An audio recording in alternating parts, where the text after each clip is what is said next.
హాస్పిటల్లో చేస్తానండి శానిటేషన్ వర్కర్గా. నా పేరు ప్రభావతి. నేను ఈరోజు మా అమ్మాయి వస్తుందని నేను గుమ్మంలో నుంచున్నానండి.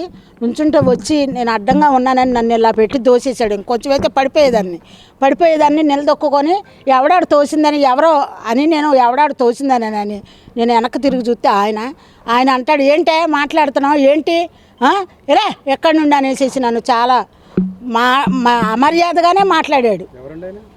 కిలారపు జగదీష్ మాట్లాడాడండి. దొడ్లు కడుక్కునే దాని మీద నీకేంటి మేము సమాధానం చెప్పేది లేక ఎక్కడనని తోసేసాడండి నన్ను. అది అండి జరిగింది అన్నాడండి. ఆయన ఎప్పుడు అదే మాట అంటాడండి. ఎంపీ గారి క్యాండిడేట్ని నేను ఎప్పుడు అదే మాట అంటాడు. మేము తుడిసి తడిగుడ్లు వేసుకునేటప్పుడు వచ్చినా కానీ మేము కొంచెం ఆగండి అని ఆయన ఒక 10 మందిని వేసుకొస్తాడు. వాళ్ళని ఆగమంటే ఈయనే మొదలెడతాడు ముందు. ఏంటి దొడ్లు కడుక్కునే వాళ్ళకి మీకు ఇంత పొగరో మీ ఉద్యోగాలు ఉంటాయో ఓడతాయో అది ఆలోచించుకోండి అని అంటాడు సార్. అది మెయిన్. నా పేరు Krishnamacharyulu, AP medical contract and outsourcing employees union జిల్లా ప్రెసిడెంట్ని, ఏఐటీసీ అనుబంధ సంస్థ.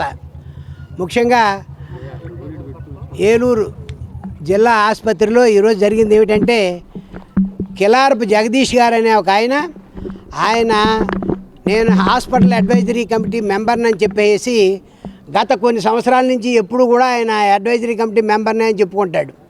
సరే వచ్చి చెప్పి వీళ్ళందరినీ కూడా ఉద్యోగస్తులందరినీ కూడాను నేను మీ ఉద్యోగాలు తీసేస్తా అని చెప్తాడు. సార్ అక్కడ మీరు స్కూటర్ పెట్టకూడదు సార్ అని సెక్యూరిటీ వాళ్ళు చెప్తే, ఎవరు అనుకుంటున్నావు, నేను ఎంపీ గారి ఆఫీస్ నుంచి వచ్చా, నాకే చెప్తావా, నీ ఉద్యోగం తీయించేస్తాను అంటట వాళ్ళని. సరే 10 మందిని వేసుకొస్తాట హాస్పిటల్కి.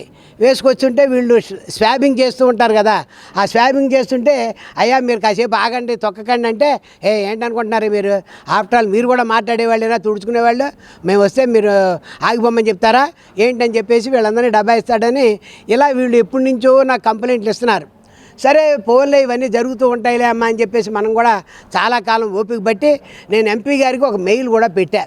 అయ్యా ఇలా కిలారపు జగదీష్ అనే ఒక ఆయన మరి మీ పేరు చెప్పి హాస్పిటల్కి వచ్చి హాస్పిటల్ అడ్వైజరీ కమిటీ మెంబర్ని అని చెప్పి వీళ్ళందరి మీదను రుబాబు చేస్తున్నట్ట, మీరు చూసి అతన్ని కాస్త మీరు అది రెక్టిఫై చేసుకోండి, మీరు కనుక అది రెక్టిఫై చేసుకోకపోతే ఒకరోజు మేము యాజిటేషన్ చేయవలసి వస్తుంది, అప్పుడు మీ పరువు పోతుంది, కాస్త you kindly see that it may be rectified అని చెప్పా. మెయిల్ పెట్టి చాలా కాలం అయింది. సరే అయినా ఆయన వస్తున్నాడు, ఇది జరుగుతున్నాయి. సరే రోజు ఆయన రొటీషనే కాబట్టి మేము కూడా దాని మీద పట్టించుకోవాలి. కానీ వాళ్ళు వచ్చి మా అమ్మాయి అక్కడ ఉండి ఆ అమ్మాయి వాళ్ళు ఎవరో వస్తున్నారని చెప్పి చూసుకుంటూ కూర్చుంటే అంతట్లోకి ఆయన వచ్చేసాడు. ఇటు వచ్చి తోసాడు. ఎవడరా తోసాడని ఇలా చూసింది అమ్మాయి. ఏంటని చెప్పేసి ఈ అమ్మాయిని పక్కకు తోసాడు. ఈ అమ్మాయి ఎస్సీ మహిళ. ఈ అమ్మాయి కేసు పెడితే ఏమవుతాడు ఆయన, ఎందుకు అసలు ఇలాంటి పనులు చేయటం ఆయన. దాని మీద మేము ఇప్పుడు ఎంపీ గారి ఆఫీస్కి వచ్చాము. ఓఎస్డీ గారి దగ్గరికి వెళ్ళి, ఏమండి మీరేంటి కిలారపు జగదీష్ అని ఆయన్ని మీరు ఏమైనా పంపిస్తున్నారా అని అడిగితే, మా ఆఫీస్ నుంచి మేము అసలు ఎప్పుడు కూడాను ఆయన్ని మేము పంపలేదు అని వాళ్ళు చెప్పడం జరిగింది. మరి తర్వాత ఏంటంటే పోలీస్ స్టేషన్లో కేసు కూడా పెడదామని చెప్పేసి మేము నిర్ణయించుకున్నాము. పోలీస్ స్టేషన్కి వెళ్తున్నాము. ఆ కేసు సంగతి కూడా అక్కడికి వెళ్ళి తేలుస్తాము.